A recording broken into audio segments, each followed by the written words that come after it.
کہ انہوں نے اس کو ملیر کہا ہے۔ اس زمانے میں یہ سومرا حکومت تھی اور ماروی خود بھی سومری تھی، اور ماروی کو وہاں کا جو شہزادہ تھا جس کا نام عمر سومرو تھا، اس نے شادی کا پیغام بھیجا اور ماروی سے کہا کہ میں آپ سے شادی کرنا چاہتا ہوں۔ ماروی نے کہا کہ میں آپ سے شادی نہیں کر سکتی، اس کی وجہ یہ ہے کہ میری منگنی پہلے ہو چکی ہے، اور میری منگنی جس سے ہو چکی ہے وہ میرے ماں باپ نے منگنی کی ہے، اور میرا کمٹمنٹ ہو چکا ہے، اور وہ میرے وطن کا ہے، ملیر کا ہے، تو اس کو چھوڑ کر میں کسی اور سے منگنی نہیں کر سکتی۔ اس پورے سر کے اندر شاہ عبداللطیف بھٹائی نے خاص طور پہ حب الوطنی کا ذکر کیا ہے، اور جب حب الوطنی کا ذکر کیا تو چونکہ شاہ لطیف صوفی شاعر ہیں تو اس نے کہا کہ انسان کے دو وطن ہوتے ہیں، ایک ظاہری اور ایک باطنی۔ تو اس نے ماروی کو ایک روح سے تشبیہ دی ہے کہ وہ عمر سے کہتی ہے کہ پاچھاہی نہ پاڑیاں، اور یہ اس وقت کہا کہ جب عمر نے اس کو کہا کہ میں ایک بادشاہ ہوں اور تو غریب گھرانے سے ہے، تو میں تجھے بڑی بڑی چیزیں لے کے دوں گا، تو میرے پاس ایک شاہوکار بن کے رہے گی۔ تو ماروی کہتی ہے کہ تیری بادشاہی سے بڑھ کر ہمارے کلچر میں جو سوئی ہے اس کی بڑی اہمیت ہے۔ تو عمر حیران ہو جاتا ہے اور ماروی سے کہتا ہے کہ ماروی، سوئی کی اتنی بڑی اہمیت اور آپ مجھے اتنا چیلنج کرتی ہو؟ تو ماروی کہتی ہے کہ سوئی کا کام عظیم ہے، پاچھاہی نہ پاڑیاں سرتیوں سوئی سان ڈھکے اگاڑ نکھی کین ڈھکیائی پان بیہر جاپی جان ابر جے اوصاف کے۔ وہ کہتی ہے کہ بادشاہ تو زبردستی نکاح کرنے پہ آتا ہے، لیکن سوئی کا کمال یہ ہے کہ اگر کسی کا کپڑا ٹوٹا ہوا ہے تو وہ اس کپڑے کو جوڑتی ہے، یعنی عیب ڈھانپتی ہے۔ تو سوئی کی بڑی اہمیت ہے۔ تو اس سوئی کی جو مثال ہے اس کو شاہ عبداللطیف بھٹائی نے بیان کیا، اور اس کی اپنے کلچر سے، اپنے وطن سے اور اپنے علاقے سے جو محبت ہے اس کا ذکر کیا۔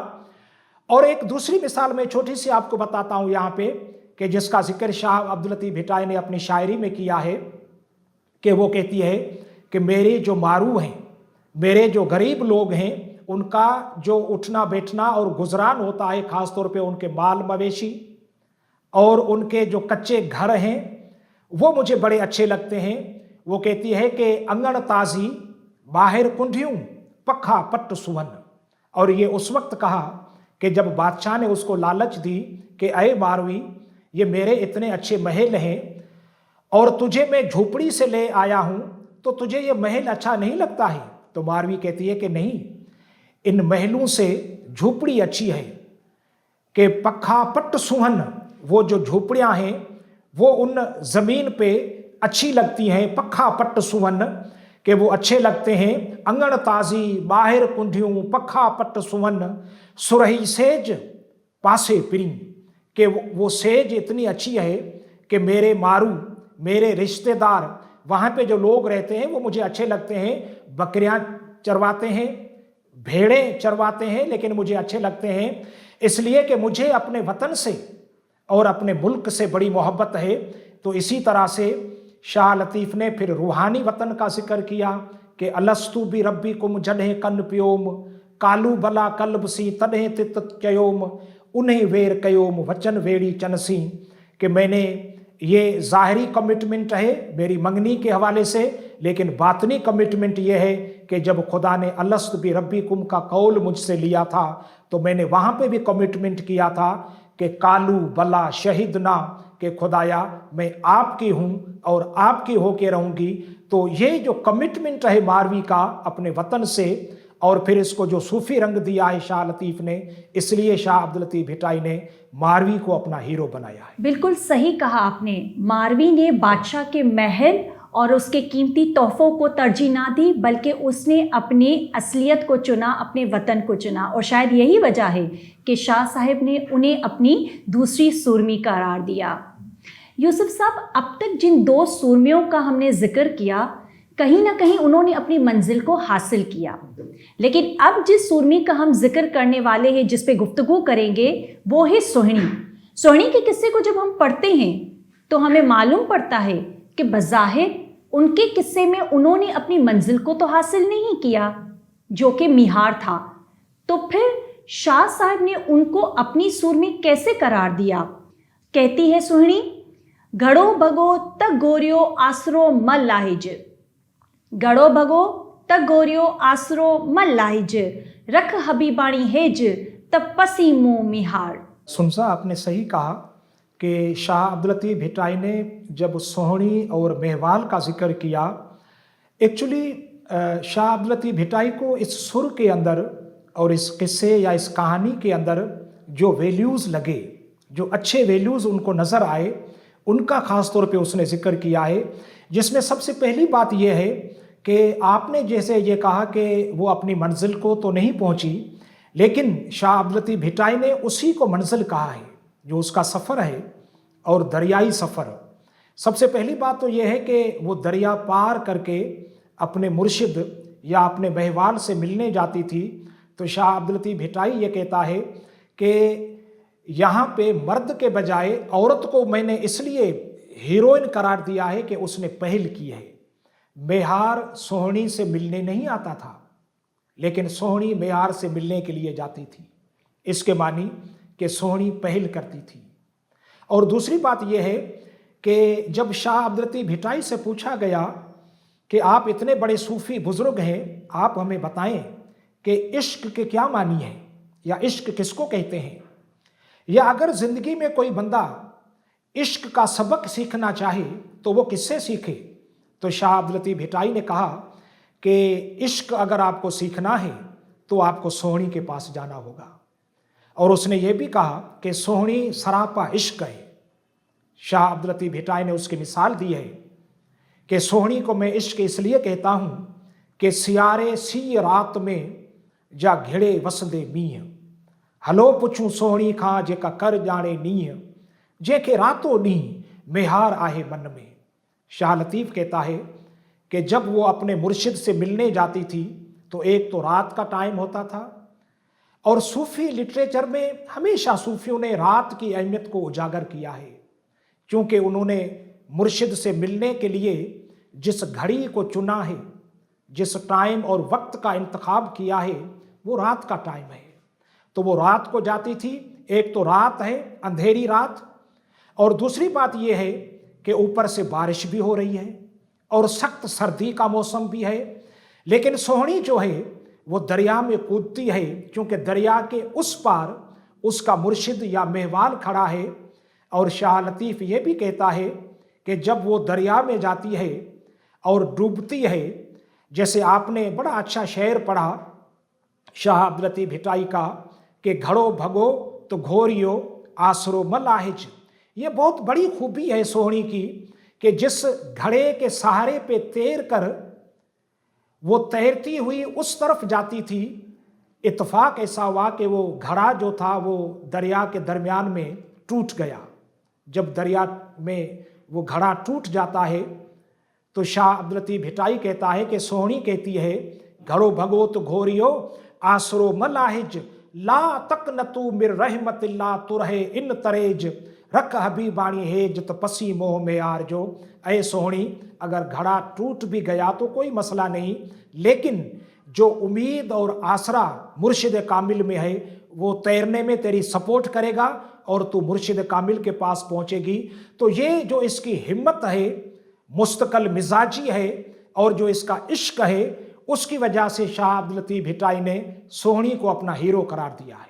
یوسف صاحب، آج کی اس گفتگو سے جو سوہنی کے قصے میں سے ایک نیا پرسپیکٹیو جو مجھے اس وقت نظر آ رہا ہے وہ یہ ہے کہ سوہنی کی منزل اصل میں میہار تو تھا ہی نہیں، بلکہ اس کی منزل تو وہ سفر تھا جس کو اس نے طے کیا، اور اس سفر کو طے کرنے کے درمیان جو اس کی جان چلی گئی بیسیکلی یہی اس کی منزل تھی.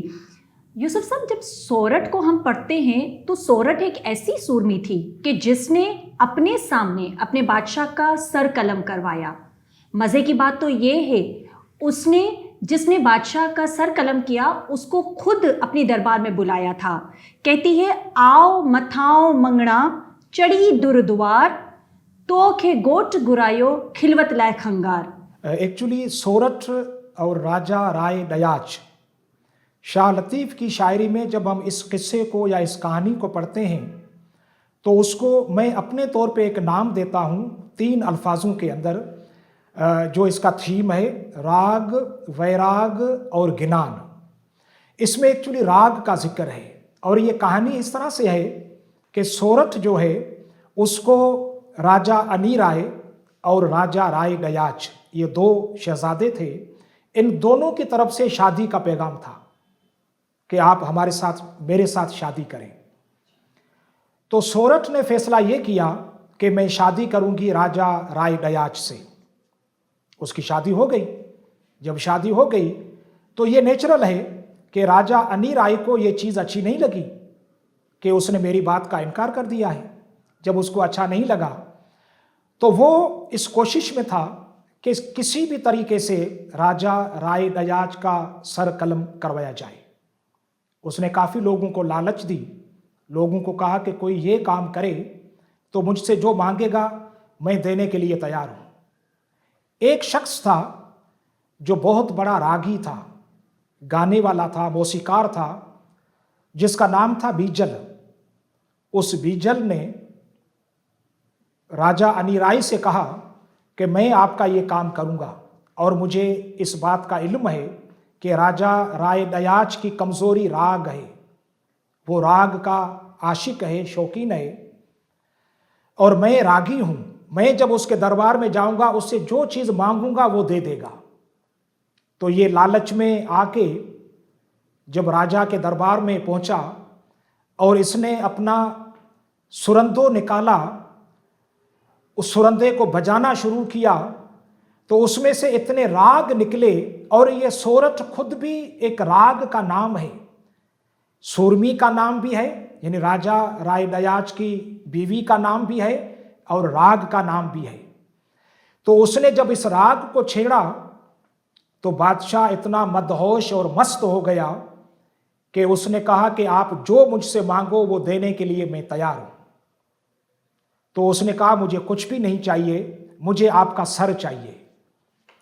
جب یہ بات سورٹھ نے سنی تو وہ پریشان ہو گئی. اس نے کہا کہ سر ہم کیسے دیں گے, لیکن بادشاہ مدہوش تھا, راگ پہ مست تھا. تو اس نے سورٹھ سے کہا کہ بیجل کو اوپر میرے پاس بلاؤ. تو اس نے خود یہ بلایا, جیسے آپ نے ابھی شعر پڑھا کہ آؤ متھا ہوں منگنا چڑی دھر دوار تو کہ گھوٹ گھرایو آئے کھلوت لئے کھنگار. کھلوت کہتے ہیں صوفیزم میں کہ آپ کو بادشاہ نے خود بلایا ہے اور آپ سے بیٹھ کر تنہائی میں کچھ بات کرنا چاہتا ہے. لیکن سورٹھ سمجھدار تھی, وہ سمجھ گئی کہ بادشاہ راگ پہ مست ہو گیا ہے اور یہ اپنا سر دے دے گا. تو اب سورٹھ کے لیے فیصلہ کرنا بڑا مشکل تھا کہ وہ اس کو اوپر بلائے یا واپس کرے. لیکن سورٹھ نے یہ سوچا کہ اگر میں بیجل کو واپس کرتی ہوں تو بھی بادشاہ مر جائے گا, اور اس کو بلاتی ہوں تو بھی یہ سر دے دے گا, تو بات وہی ہو جائے گی. تو بہتر یہ ہے کہ میں بادشاہ کی فرما برداری کرتی ہوں اور اس کو اوپر بلاتی ہوں. اس نے اوپر بلایا. بادشاہ نے پوچھا کہ آپ کو کیا چاہیے, تو اس نے کہا مجھے آپ کا سر چاہیے.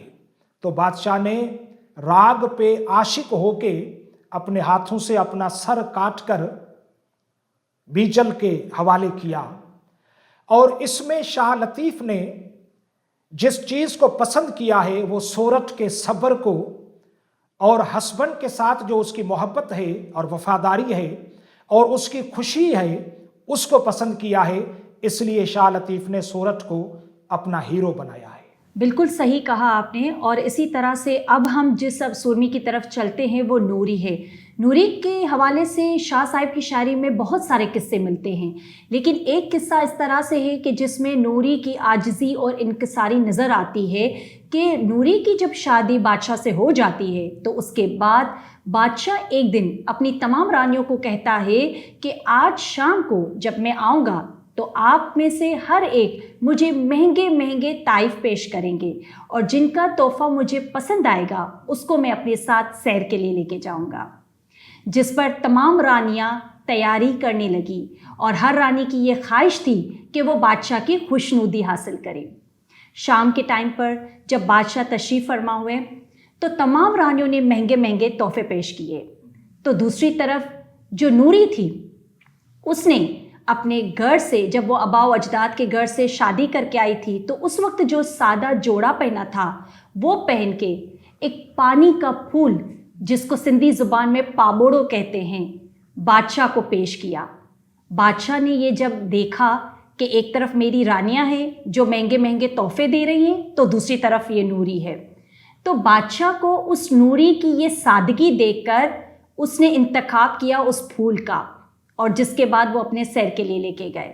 تو اس طرح سے آپ نوری کی اس عاجزی اور انکساری کے حوالے سے کیا کہیں گے؟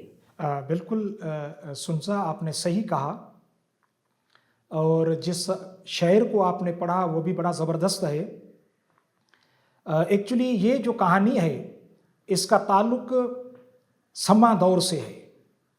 تاریخی طور پہ اگر ہم اس کو دیکھتے ہیں تو سما دور سے اس کا آغاز ہے، اور یام تماچی جو بادشاہ تھا وہ خود بھی سما بادشاہ تھا۔ یہ سومروں کے بعد کا زمانہ ہے، اور اس کی حکومت، اس کا جو کیپٹل تھا وہ ٹھٹا تھا۔ اور آپ نے یہ دیکھا ہوگا کینجر جھیل پہ آپ کو جانے کا اتفاق ہوا ہوگا کہ کینجر جھیل جو ہے وہاں پہ یہ مچھیرے رہتے تھے۔ جب وہاں پہ وہ رہتے تھے تو بادشاہ چونکہ سیر و تفریح کے لیے اور شکار کے لیے کینجر جھیل کا سفر کرتے رہتے تھے۔ ایک دفعہ بادشاہ جب کینجر جھیل پہ مچھلی کا شکار کرنے کے لیے آئے تو مچھیرے جو وہاں پہ تھے وہ بڑے خوش ہوئے بادشاہ سے، اور انہوں نے بادشاہ سے کہا کہ ہم آپ سے گزارش کرتے ہیں کہ آج کی رات جو ہے وہ آپ ہمارے ساتھ گزاریں۔ بادشاہ نے ان کی دعوت قبول کی اور رات کو وہاں پہ ٹھہر گیا۔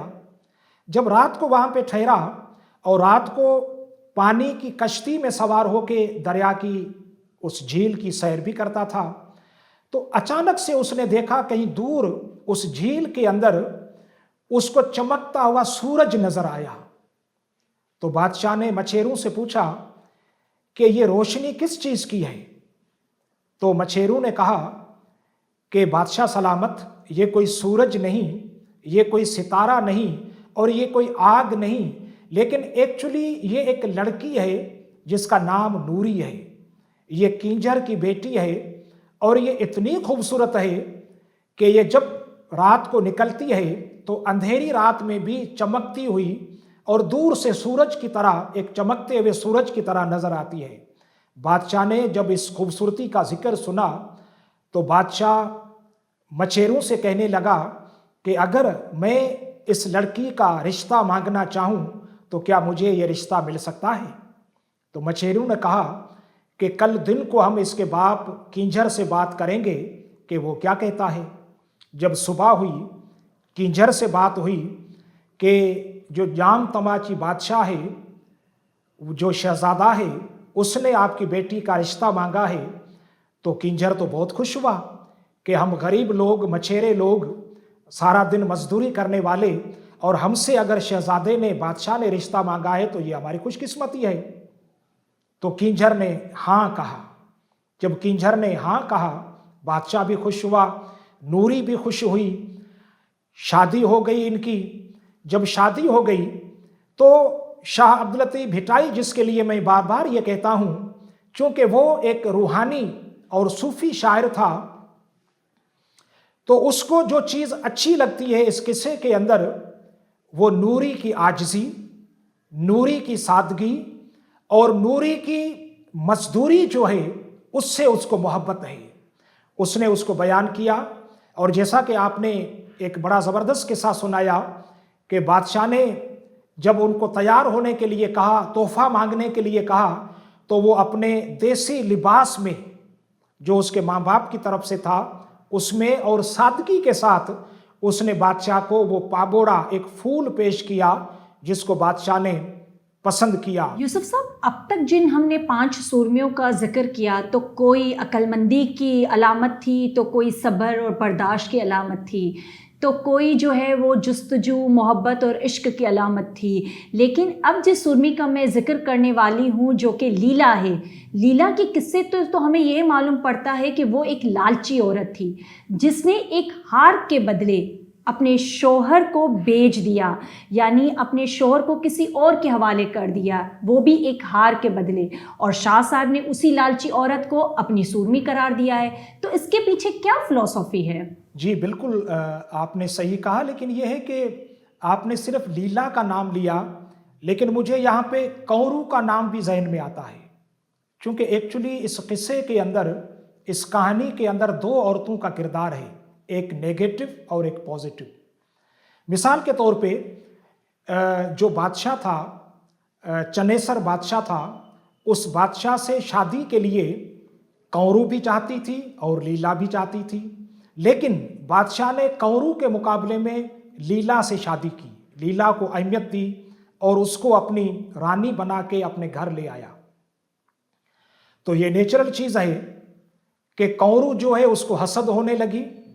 تو کورو اس تلاش میں تھی کہ مجھے ایسا موقع ملے تو میں چنیسر اور لیلا کو الگ الگ کروں اور اس کے بعد بادشاہ سے خود شادی کروں. تو اس کوشش میں وہ لگی رہتی تھی. ایک مرتبہ یہ ہوا کہ اس کو لیلا کی ایک کمزوری کا علم ہوا کہ لیلا کی کمزوری یہ ہے کہ وہ ایک ہار کو پسند کرتی ہے جس کو 9 لکھو ہار کہتے ہیں.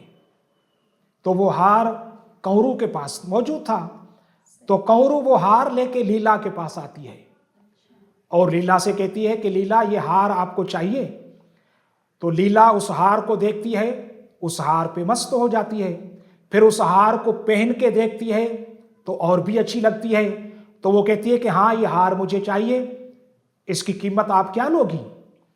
تو کورو اس کو کہتی ہے کہ اس کی قیمت جو ہے وہ میں کوئی پیسے آپ سے نہیں لوں گی، کوئی اور قیمت نہیں لوں گی، مجھے آپ کا بادشاہ چاہیے. یام چنیسر جو ہے وہ آپ مجھے دیں اور ہار میں آپ کو دوں. تو لیلا کہتی ہے کہ بادشاہ میں آپ کو کیسے دوں گی، وہ تو میرا شوہر ہے، وہ میں آپ کے حوالے نہیں کر سکتی ہوں. تو اس نے کہا کہ آپ بادشاہ بھلے میرے حوالے نہ کریں، صرف یہ سودا 1 دن کے لیے کریں کہ 1 دن بادشاہ میرے حوالے کریں اور میں ہار ہمیشہ آپ کے حوالے کر دیتی ہوں. لیلا سوچتی ہے کہ 1 دن میں کیا ہوگا، میں اس کے حوالے کروں گی اور پھر اس سے واپس لے لوں گی. جب اس نے بادشاہ کو اس شرط پہ بیچا اور بادشاہ کو جب اس چیز کا علم ہوا تو بادشاہ ناراض ہو گیا. بادشاہ ناراض ہوا کہ مجھے آپ نے ایک ہار پہ بیچ دیا. اس کے بعد لیلا نے پچھتانا شروع کیا. جب لیلا نے پچھتانا شروع کیا ہے تو شاہ عبداللطیف بھٹائی نے اس کے اس پچھتاوے کا ذکر کیا ہے اور اس کو اپنی شاعری کا موضوع بنایا ہے. شاہ لطیف کو یہ چیز بڑی اچھی لگی کہ غلطی زندگی میں انسان سے ہوتی ہے، لیکن غلطی کرنے کے بعد، ہارنے کے بعد پھر کوئی جیتنے کی کوشش کرے اور توبہ کرنے کی کوشش کرے تو یہ اچھی کوالٹی کے انسان میں ہوتی ہے جو لیلا کے اندر موجود تھی. اور سندھ کے ایک بہت بڑے رائٹر ہیں شیخ ایاز صاحب، اس نے اپنی ایک کتاب کے اندر لکھا ہے کہ لیلا نے جب پچھتانا شروع کیا اور بادشاہ جب اس سے ناراض ہو گیا تو لیلا نے ناچ کر عاجز ہو کے بادشاہ کو راضی کیا. شیخ ایاز صاحب لکھتے ہیں کہ لیلا نے بالکل بلے شاہ کی طرح ناچ کر کہ میں نچ کے یار مناواں گی، اس پہ عمل کرتے ہوئے اپنے مرشد کو یا اپنے شوہر کو راضی کیا اور آخر وہ اس کو راضی کرنے میں کامیاب ہو گئی. تو یہ پچھتاوا اور توبہ اور اس کی جو گریہوزاری ہے اس نے شاہ عبداللطیف بھٹائی کو شاید متاثر کیا، جس کی وجہ سے شاہ لطیف نے اس کو اپنا ہیرو بنایا. یہاں پر یہ کہنا بجا ہوگا میرے حساب سے کہ جو لیلا تھی وہ ایک لالچی عورت نہیں تھی، لیکن وہ دنیاوی چیزوں کو دیکھ کر بہہ گئی تھی وقتی طور پر، اور جب غلطی کی ریئلائزیشن ہوئی تو یہ سب سے بڑی بات ہوتی ہے، اور انسان سے بھی اس دنیا میں بہت ساری غلطیاں ہوتی ہیں، لیکن اصل بات یہ ہے کہ آپ کتنا جلدی اس پہ ریئلائز کرتے ہو اور ان کو صحیح اور درست کرنے کی کوشش کرتے ہو۔ اب ہم چلتے ہیں ہماری آج کے پروگرام کی آخری سرمی کی طرف، جس پہ شاہ صاحب نے 5 سر لکھے ہیں، اور اگر شاہ کے پورے رسالے کو پڑھا جائے تو 6 سرمیوں کی نسبت یہ جو ہماری سسوئی ہے، جو 7ویں سرمی ہے، اس پر سب سے زیادہ سر ہمیں ملتے ہیں، جو کہ 5 ہے۔ تو اس کے حوالے سے آپ کی ریسرچ کیا کہتی ہے؟ بالکل، سسوئی جو ہے اس کا تعلق سندھ کے اس علاقے سے ہے کہ جو تہذیب اور تمدن کے حوالے سے بڑا مشہور ہے، جس کو ہم بھنبھور کہتے ہیں۔ تو بھنبھور سے سسوئی کا تعلق تھا، اور سسوئی سے رشتہ ہوا تھا پنو کا۔ پنو جو تھا وہ کیچ مکران یعنی بلوچستان کا شہزادہ تھا۔ جب سسوئی سے اس کا رشتہ ہوا، سسوئی چونکہ بیسیکلی غریب فیملی سے تعلق رکھتی تھی، اس کے باپ دھوبی تھے جو کپڑے رنگتے تھے اور کپڑے دھوتے تھے، جس کا نام محمد کھٹی تھا۔ پنو چونکہ شہزادہ تھا، اس کے والد صاحب کو جب یہ پتا چلا وہاں بلوچستان میں، تو اس نے اپنے دوسرے بیٹوں کو بھیجا کہ جاؤ پنو کو واپس لے آؤ۔ اس نے ایک ایسی لڑکی سے شادی کی ہے کہ جو غریب ہے، اور ہم چونکہ شہزادے ہیں، بادشاہ ہیں، تو ہمیں یہ شادی منظور نہیں ہے۔ جب اس کے بھائی بھنبھور پہنچے تو انہوں نے سسوئی کو وہاں پہ چھوڑ کر، سسوئی سے یہ دھوکہ کر کے پنو کو، اپنے بھائی کو واپس لے گئے۔ سسوئی سے بھی دھوکہ کیا، پنو سے بھی دھوکہ کیا۔ جب پنو کو واپس لے گئے، سسوئی جب صبح کو نیند سے اٹھتی ہے تو سسوئی دیکھتی ہے کہ پنو تو وہاں پہ ہے ہی نہیں، اور اس کو پتا چلتا ہے کہ میرے دیور جو رات کو آئے تھے وہ پنو کو یہاں سے اٹھا کے لے گئے ہیں۔ تو سسوئی پنو کی تلاش میں نکلتی ہے۔